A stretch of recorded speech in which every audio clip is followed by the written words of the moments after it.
now let's talk about Guy Ritchie's filmography, and we're going to try to come up with our top 5. We're going to do one of our now famous lists that we do. We basically invented this fun thing to do on a podcast called ranking movies. Called ranking movies. It's a fun thing we came up with. And we love doing it. But let's talk about the filmography first. And I thought, even as a Guy Ritchie fan, I thought this filmography was going to be hard to make sense of because he's a guy who started out so powerfully, like he was shot out of a cannon, and then quickly got knocked off his axis and kind of floundered for a little bit and then has sort of been pinballing between projects ever since. But if you look at this filmography, it actually makes complete sense, his career. It's kind of amazing how it all sort of makes sense and what the flow of it is. So Margo, can we see that chart of Guy Ritchie's filmography? And this is I just took the Wikipedia and I kind of listed out some. Tell me what you think of this, Joe. I've kind of listed out because you watched a bunch of these movies this week. A lot of these. So he starts out in 98 with Lock, Stock, and Two Smoking Barrels, which, to use the the Quentin Tarantino analogies, that's his Reservoir Dogs, and then Snatch is his Pulp Fiction, right? And they were both produced by Matthew Vaughn, who then went on to make Layer Cake and the Kingsman movies and Argyle. And so he makes Lock, Stock. That's his British crime indie hit, and it's funny and it's British crime, and he immediately has an aesthetic, much like Tarantino with Reservoir Dogs. Immediately has an aesthetic that is familiar and is genre based, but is also unique to him. After one movie, you go, that reminds me of Guy Ritchie. It's very distinctive. That's right. And now after Lock, Stock, though, this is where we start to sort of get that aspect of Ritchie I was talking about sort of staying within your bag, playing it safe to a degree, because he said that after Lock, Stock, of course he starts getting these huge Hollywood big budget movies thrown at him, $100 million budgets, come do our big franchise picture. But he said in an interview, he's like, I wouldn't know what to do with $100 million. And I said to myself, well, Lock, Stock worked. So why would I mess with this formula? I'm just going to do Lock, Stock again. But I'm going to try to get some bigger names. I'm going to try to get Brad Pitt. I'm going to try to build it out a little bit. Genius. And it's amazing. Good idea. And he specifically said, to talk about 1999, he was scared about biting off more than he could chew. And I think he probably had movies like Magnolia and others in mind, where a hot young director gets a blank check and then just goes crazy with it. And look, I love Magnolia. That works out well. I love those movies as well. But it's very interesting to see someone consciously taking another direction with it. And so he makes Snatch, and we'll rank the movies in a second here, but to me Snatch is at the very top of his filmography. It's just I don't think anyone, it's the quintessential Guy Ritchie picture. It is, and regardless of what you think about it, it's like no one has ever been more in their bag than Guy Ritchie in Snatch. He knows the genre, he knows the style. It is just that thing, and that's when he still is doing hyper stylization. And he specifically said that in an interview, that I wanted you to feel the celluloid of it all. I wanted you to feel the moviness of it all. And I'm gonna swing the camera around, and I'm gonna have crazy needle drops, and I'm gonna have these crazy editing techniques, and I'm gonna do that thing that you later saw. Oh my God, Shaun of the Dead's team. Who am I? Edgar Wright. Thanks. The whole Edgar Wright team.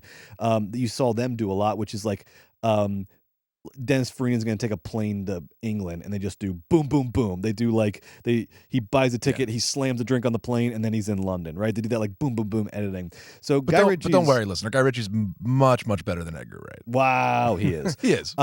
So after Snatch, though, this is where, Margo, if we can see that chart again, this is where everybody knows this is the big bomb, the Razzies movie. It's on Criterion's Razzies playlist now. He marries Madonna. They're one of the most famous couples in the world. They're the Jet Set. They're having group sex with Sting and Trudy Styler. They're living it up. Confirmed? I don't know. Okay, it's just sorry. a rumor. All right, cool. So they're going to make a movie together. They're the new power couple. Of course, we got to make a movie. Unfortunately, it was a disaster. Or was it? I don't know. Joe said he had fun watching it this week. Yeah, exactly. Of course it was, and it is, but it certainly is a fun watch, Brett. No doubt. Look, we've never seen a more Italian Madonna, which I like. She looks like Carmelo Soprano. She gives I love Madonna. She's bad. She's bad. She's terrible in the movie. She's very bad. It's just not the right fit for at any level. A total enjoyable cultural oddity. It's not a cultural oddity that lost its charm. I had a lot of fun watching it, and there's a lot to criticize, but it has some ineffable quality. Well, you know what it is, Brett? It goes for something, and it tries. Guy Ritchie, he's trying something, and he fails miserably. But when you try it kind of turns out fun in the wash. Yeah. And so Watch it. I liked watching It's fun. it. Honestly, it's bad, but it's good. You know what? It's one of those. That whole Razzies playlist on Criterion is some of the funnest movies you're ever going to watch. It's really those interesting. are real fun. I enjoyed watching it. It's bad. Yeah, Swept Away though. Some of the movies on there, Cruising, great. I loved Barbed Wire. Some of them I think are actually good. Swept Away is not good. It's not a good movie. It's not good. Fun. But it's I liked the watch. It's fun to watch.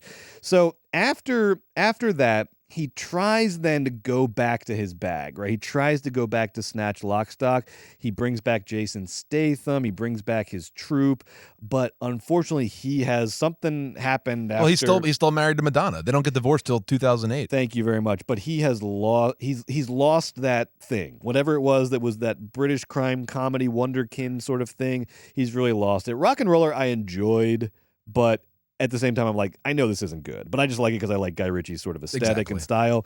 But it doesn't have any of the charm in Snatch. Rock and Roller starts with the falsest premise I've ever heard, which kind of made me laugh, where there's an opening voiceover from Mark Strong, and it goes, "People always ask me, what's a rock and roller?" And I was like, who? They do?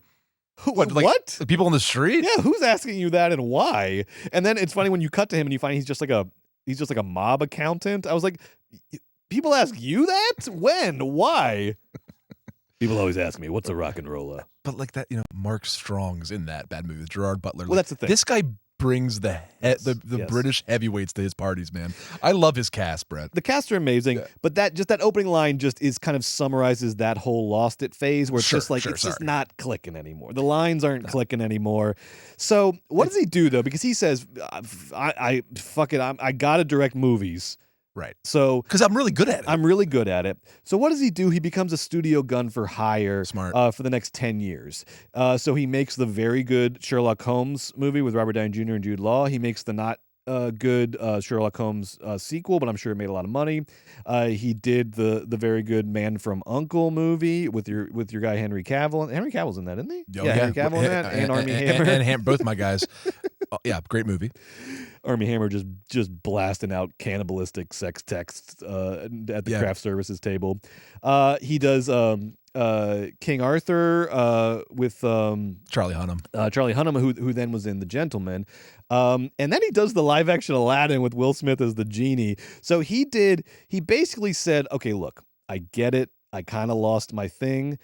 So I'm going to go to work on studio pictures for all, and I'm going to prove to you all that I've still got it. I can still make money with movies. I can still do this. I can still live as a career. And he did it with that studio run. And now, baby, now it's fun times for Guy Ritchie, because now we're in His Bag 2.0, and he's doing one of these a year, starting with The Gentleman, which Tom is going to kill me because he hates. I get it. It's not his best, but it's so fun. It's such a fun movie. Hugh Grant's so fun in it. Matthew McConaughey as a pot dealer in London. Not a pot dealer, like a pot magnate in London.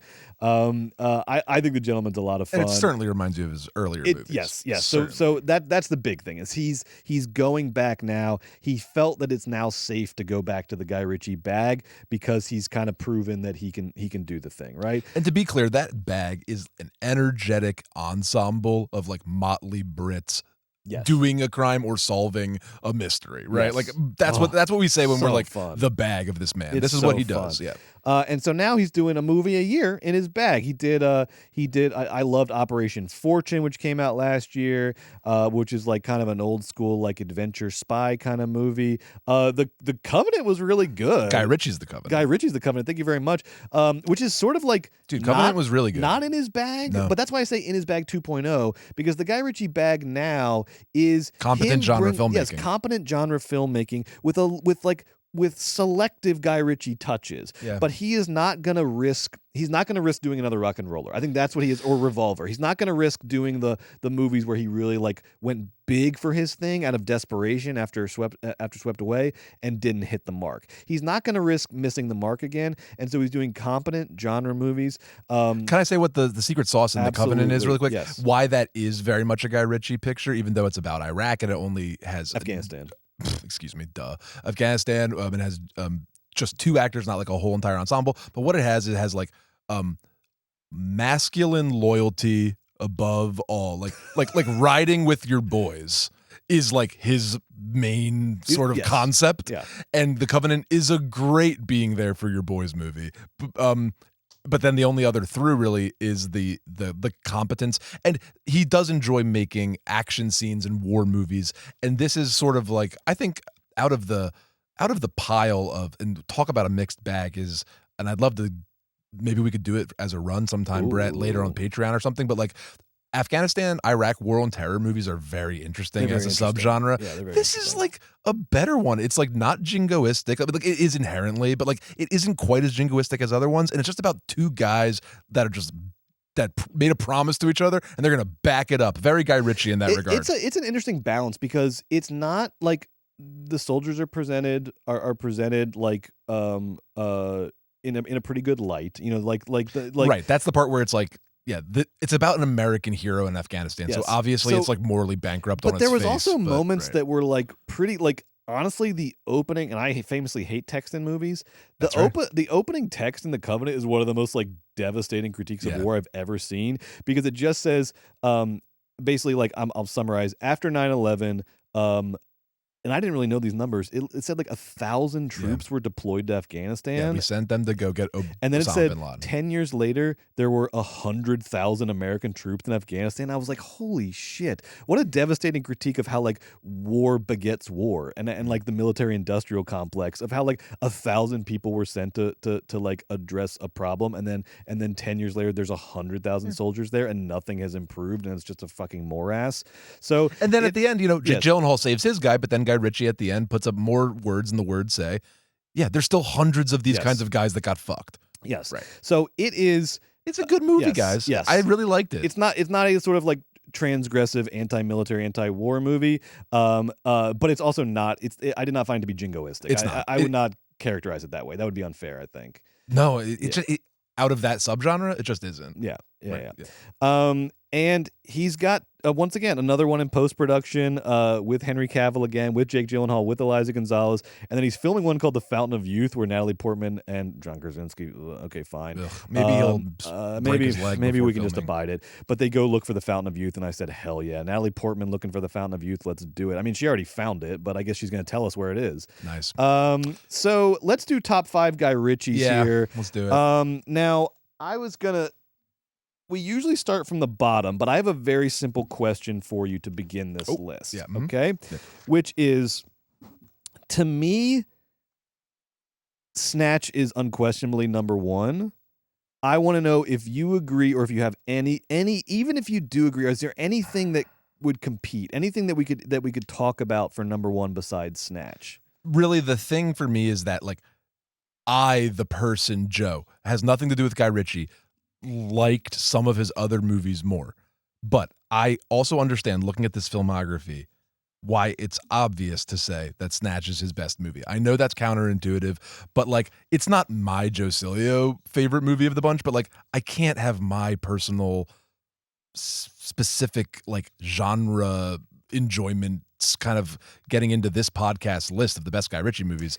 I support Snatch. Snatch is so good. The one that is a coin toss is, I really think Lock, Stock, and Two Smoking Barrels, which is like Snatch 1.0, has certain joys, and Snatch has certain Matthew Vaughn gradiness that I kind of dislike, but Snatch has a lot of winning elements as well, including Brad Pitt's performance, a bunch of like big laughs, and just great pacing. And Lock, Stock is a smidge long. Snatch is the winner. Yeah, Snatch is like Lock, Stock with movie stars, and he's still nailing every beat. And Vinnie Jones still comes back and does the same character. Yeah, he still has his guys. He still has Statham. He brings all his guys back. Stephen Graham's, I think, first movie, because he literally I was watching this behind the scenes thing. Stephen Graham accompanied the great actor Stephen Graham accompanied his friend to like a short film that Guy Ritchie was doing, but he was like, Stephen Graham was like cracking everybody up behind the scenes, and like had an amazing control of like different like London dialects and stuff. And so they ended up putting him in this short film, and then he remembered him for Snatch. So Stephen Graham, Benicio is so good in this. And late Benicio. 90s Benicio is just perfect. The problem with Lock, Stock is that like, it's funny that Guy Ritchie knows so many different kinds of the same exact guy. It's like he knows every flavor of that kind of white Brit guy. Every flavor. Well, and Vinnie Jones famously was a footballer, a soccer player, as we would say. Wow. And Guy Ritchie, much like, the Safdies putting Kevin Garnett in Uncut Gems, Guy Ritchie just kept seeing him do interviews and stuff and was like, this guy should be an actor. He's so he's the best interesting. in both of them. He's my favorite part of Lock, Stock, and Snatch. I love Vinnie Jones in those movies, bro. Ninja's so fun. Dennis Farina is so good in this. And of course, Brad Pitt gives an amazing performance in Snatch as well, which was like hard to get because Brad Pitt apparently contacted Guy Ritchie after Lock, Stock and said, I want to be in your next movie. And then Guy Ritchie was like, great. And then called Matthew Vaughn's like, we got to write a role for Brad Pitt. And they write a role where you can't understand anything he says. And the studios were like, we need Brad Pitt lines for the trailer, and it's like, you'll get lines for the trailer, and they'll be fun. Just trust me. And Pitt looks so good. He looks so cool. What the fuck? Yeah, he looks crazy cool. Like I didn't He looks. He's like, making the masculine form be as good as the female form. Like he has an amazing body, and it's artistic. He looks like Tyler Durden thinks he looks. In Snatch, he looks in Snatch like Tyler Durden thinks he looks like actually, there's those touches that like, and look, Brad Pitt looks amazing in Fight Club too. But there's little touches where it's like Tyler Durden is not as cool as he thinks he is. Right. In Snatch, that character is as cool. I love that guy.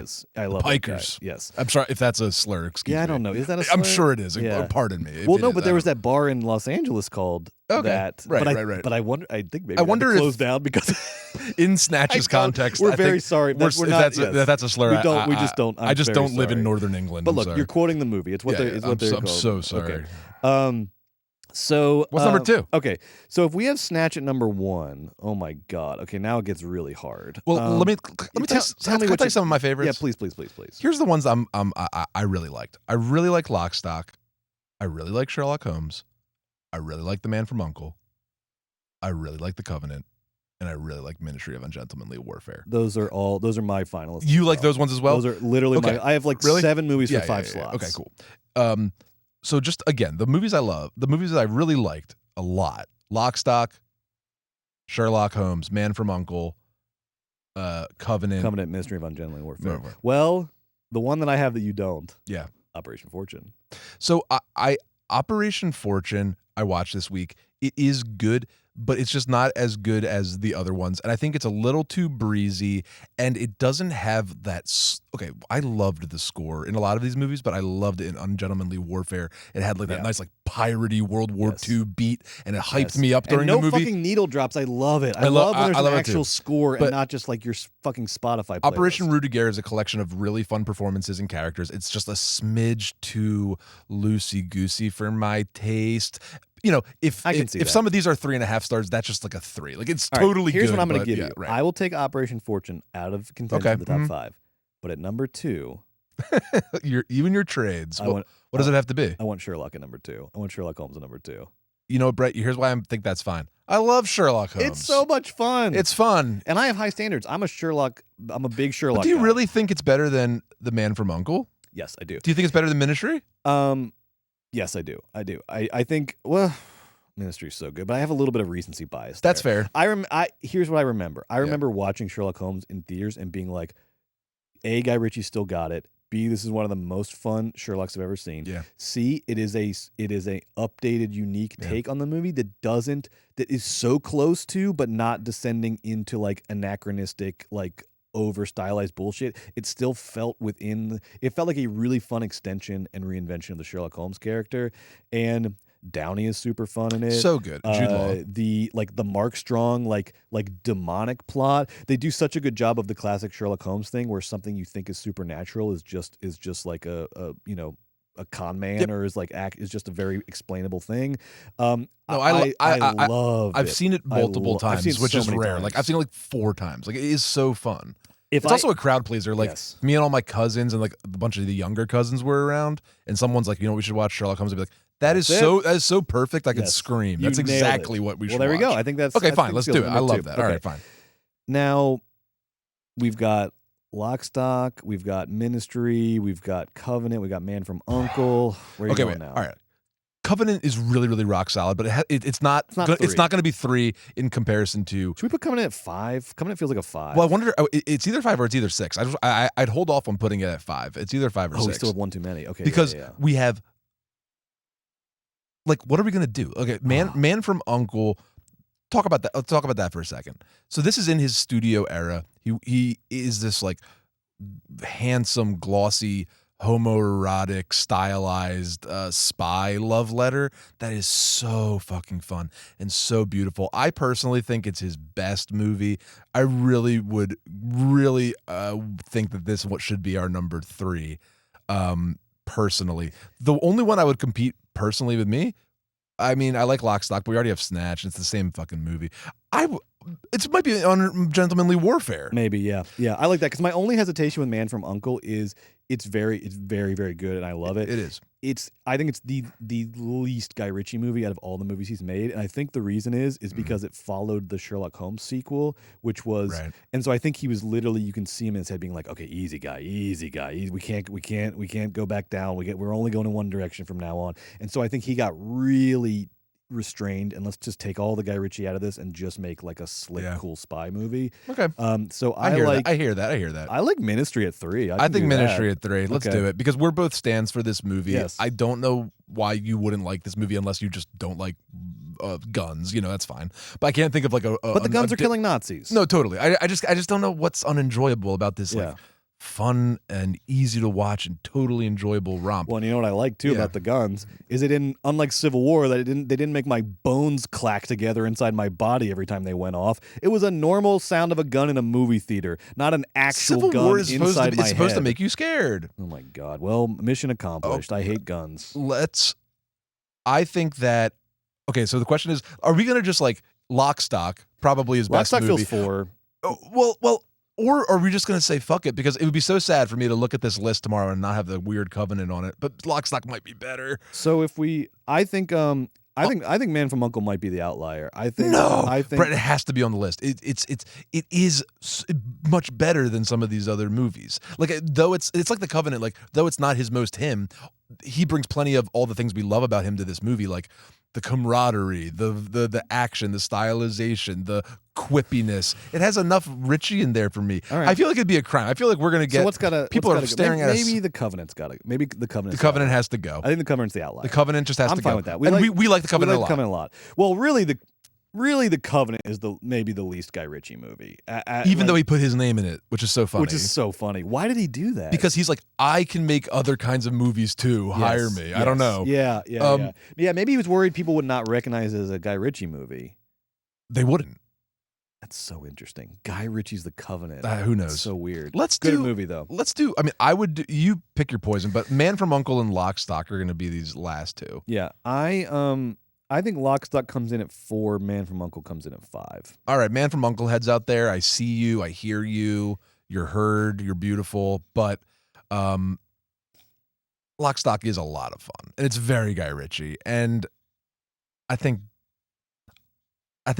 I mean, I'd have it. I'd have Lock, Stock, and then Man from U.N.C.L.E. I wouldn't just like my personal like Snatch would be my 4 or 5 or 6, but I also like it enough to be one. I'm proud to host a podcast where we're coming out and saying number 1 Snatch. It makes sense. Did you watch it this week? Yeah, man, it's so good. I had so much fun. It's watching good. It. I don't like in Lock, Stock, and Snatch how like all of the puzzle pieces come together at the end, and then it's like don't really matter. It's almost like a Seinfeld It's episode. too cute. Yeah. It's too cute for me. It's a Matthew Vaughn disease, and he gets rid of it in his later pictures. Yeah, true. But also, it has plenty of fun stuff. I'm being a bit of a jerk, of course. It's still got the magic. The magic starts. Absolutely. The magic fades in the Revolver rock and roller era, but Snatch has all the magic. It is just totally in his bag. It totally works. Let's see the Movies Babyyyyy so ranking. Here is the list of the top 5 Guy Ritchie movies of all time. Yeah, I love it. It's great. It feels right. Sherlock Holmes, like, sorry, bangers be bangers. Yeah. And Ministry, get your butts out of the chair and go see Ministry. We love Ministry. It was so fun. So we've got. Can you read this out? Sure. Number 1. Cut to my camera. Number 1, Snatch. Oh wait, here. Then I got. Hold on a second. All right, here's the camera. There we go. Our Guy Ritchie. Number 1, Snatch. Number 2, Sherlock Holmes. Number 3, The Ministry of Ungentlemanly Warfare. Number 4, Lock, Stock, and 2 Smoking Barrels. And 5, The Man from U.N.C.L.E. I love Brett, it. that's true. I felt. That's the list. You know what? Now that I see it, right? That's the list. That's the list. That's the list. That's the list. That's what we think.